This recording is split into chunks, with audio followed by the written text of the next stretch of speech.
দাড়ি ছোট করে রাখে, এ ব্যাপারে তাকে নিষেধ করলে সে হেসে হেসে বলে এতে কোনো সমস্যা নাই, এ ব্যাপারে শরীয়তের হুকুম কি? এই ব্যক্তি এখানে উপস্থিত আছে, দয়া করে কিছু বলে শাসন করে দেন। আসামি হাজির। ভাইরা আমার, দাড়ি লম্বা করা এটা নবী সাল্লাল্লাহু আলাইহি ওয়াসাল্লামের নির্দেশ। তিনি বলেছেন আফুল্লুহা আরফুল্লুহা, তোমরা দাড়িকে ছেড়ে দাও।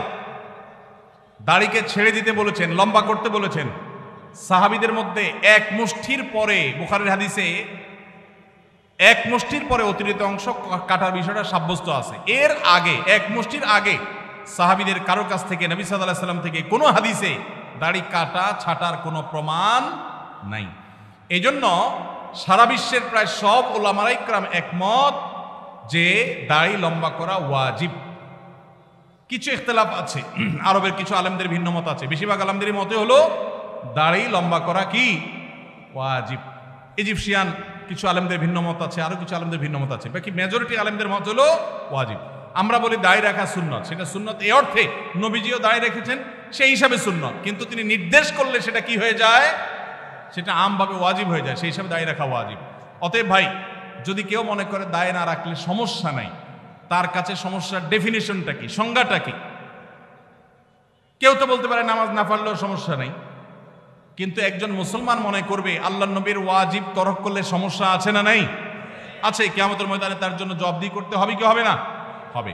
তবে আমাদের ভাই কেউ হয়তো খোঁচা খোঁচা দাঁড়িয়ে রাখা শুরু করেছেন, আমরা তাকে অ্যাপ্রিসিয়েট করব, আমরা তাকে দূরে সরাবো না। আলহামদুলিল্লাহ ভাই শুরুটা করে দিয়েছেন, ইনশাআল্লাহ আল্লাহ এটাতে বরকত দিবেন। আমরা তাকে এটাকে লম্বা করার জন্য নসিহা করব। তবে সেই সাথে এটাও আমাদের মাথায় রাখতে হবে, দাড়ির চাইতে অনেক ইম্পর্টেন্ট নির্দেশ আছে আল্লাহর, যেগুলো আমরা অহরহ লঙ্ঘন করি। আছে না নেই? এটা শুনে আবার বেদাড়িয়ালা একটু খুশি হয়ে গেছে, যাক আমাদের পক্ষে একটু আসলো। ভাইরা আমার, দাড়ি রাখা ওয়াজিব, সেটা নিয়ে কোনো আলাপ নাই, সেটা নিয়ে কোনো ছাড় নাই। কিন্তু পাশাপাশি আমাদের এটাও মাথায় রাখতে হবে যে আল্লাহর অন্যান্য ফরজ বিধানগুলো মানতে হবে। অনেকে লম্বা দাড়ি আছে, মুখ খারাপ করে, আছে না নাই? বাংলা একটা প্রবাদ আছে, হাজী সাহেবের মুখ খারাপ। কি বলে? হাজী সাহেবের মুখ খারাপ। এই লম্বা দাড়ি নিয়ে মুখ খারাপ করে কি করে না? এই লম্বা দাড়ি নিয়ে দোকানদার দেশি মশারি আর ইন্ডিয়ান মশারি মিশায় দেশি মশারি তেলগুলো বিক্রি করে কি করে না? তাহলে দাড়ি আছে, তিনি ওয়াজিব আমল করেছেন, সবও পাবেন, কিন্তু যেই কাজটা করছেন ওইটা দাড়ি রেখে যে সব পাচ্ছেন তার চেয়ে অনেক বেশি ক্ষতি তিনি করছেন ওই কাজটা করে। ঠিক না ঠিক? এই জন্য আমাদের পরিপূর্ণভাবে দ্বীনে প্রবেশ করতে হবে। আল্লাহ আমাদেরকে তৌফিক দান করুন। কিন্তু সেই সাথে দাড়িও লম্বা করার চেষ্টা করতে হবে। কিন্তু কোনো ভাই করছেন না, আমরা বেশিরভাগ মানুষ অন্যকে নিয়ে পড়ে থাকি। একটা বড় মুসিবত হলো বাংলাদেশের মানুষের, আমরা অন্যের চরকায় তেল একটু, আমাকে আল্লাহ দাড়ি রাখার তৌফিক দিয়েছে আলহামদুলিল্লাহ। আমি এখন চিন্তা করবো আমার আখলাকটা ঠিক হয়েছে কিনা, আমি বউরে বাসায় গালি দিই কিনা, আমি কর্মচারীদের সাথে চালের মতো ব্যবহার করি কিনা, আমি মানুষের হক মারি কিনা, আমি দেখবো আমার বাকি আর কোথায় ল্যাকিংস আছে সেটা আমি দূর করব। আমি দাঁড়িয়ে আছে, এই জন্য যার দাড়ি নাই তারে খোঁচা মারি করি আমি, এটা তো কোনো মুসলমানের কাজ হতে।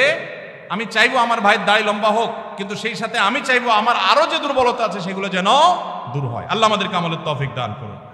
মেসেঞ্জার গ্রুপ চ্যাটিং এ SMS এর মাধ্যমে ইজাব কবুল হয়েছে, দুজন সাক্ষীও ছিল মেসেঞ্জারে, কোনো মোহর উল্লেখ করা হয়নি। এখন বিবাহ হয়েছে কিনা? মেয়ের বয়স 13 বছর। আজকাল আমাদের অনেক যুবকরা আল্লাহর শরীয়তের সাথে তামাশা করে, তামাশা। এগুলো আল্লাহর শরীয়তের সাথে কি তামাশা? দিন কোনো ফাইজলামির নাম না ভাইরা আমার, সিরিয়াস ইস্যু। অনেকে আল্লাহকে সাক্ষী রেখে বিয়ে করে, এটা হলো অতি ভালো সাজা। অতি ভালো সাজা তো চোরের আলামত। এত মানুষ থাকতে, আল্লাহর বান্দা থাকতে আপনি আল্লাহরে কেন সাক্ষী বানাচ্ছেন? এই বিয়েগুলো বিশুদ্ধ নয়, এগুলো বিশুদ্ধ নয়, এগুলো জেনা হবে।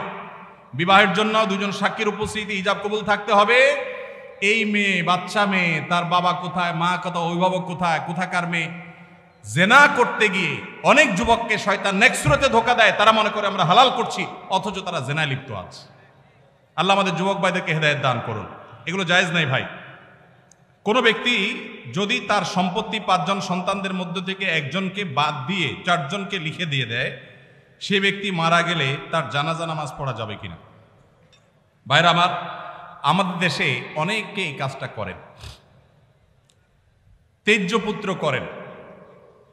প্রচলিত আইনে তেজ্যপুত্র কোথাও থাকতে পারে, কিন্তু ইসলামে তেজ্যপুত্র বলতে কোনো কিছু নবী করিম সাল্লাল্লাহু আলাইহি সাল্লাম পরিষ্কারভাবে নিষেধ করেছেন, কোন মুসলমান অন্য মুসলমানকে ত্যাগ করে চিরকালের জন্য তার সাথে সম্পর্ক ছিন্ন করে ফেলবে, এটা জায়েজ। লা ইয়াহিল্লু লিমুসলিমিন আন ইয়াহজুরা আখাহু ফাওকা সালাসি লায়াল, 3 দিনের বেশি কোনো মুসলমানের সাথে অভিমান করে সম্পর্ক ছিন্ন করা জায়েজ আছে? নেই।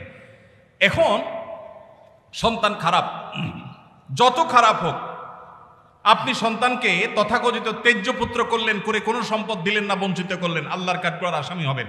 আপনার ঘরে জন্মগ্রহণ করেছে, অতএব আল্লাহর কোরআনের মিরাসের আয়াতের নির্দেশের আলোকে এটা তার প্রাপ্য হক হয়ে গেছে। হ্যাঁ, সে যদি মুরতাদ হয়ে যায়, ইসলাম থেকে খারিজ হয়ে যায়, তাহলে সেটা মানে আমিনাল ইরফ, বা সে পরিত্যক্ত সম্পদ থেকে বঞ্চিত হবে।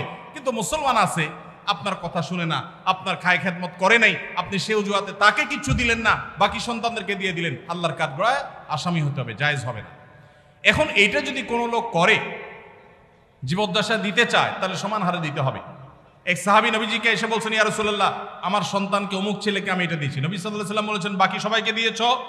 বলেন না, দেই নাই। তখন নবী সাল্লাল্লাহু আলাইহি সাল্লাম বলেছেন, ইত্তাকুল্লাহ ওয়া আদিলু বাইনা আওলাদিকুম, আল্লাহকে ভয় করো আর সন্তানদের মধ্যে সমতা বজায় রাখো। এই জন্য ভাইরা, এই জুলুম করা যাবে না। ইসলাম আমাদেরকে সাম্য এবং ইনসাফ শিখিয়েছে, সেটা আমাদের সব ক্ষেত্রে করতে হবে। এমনকি শত্রু হলে তার সাথেও আমাকে ইনসাফ করতে হবে।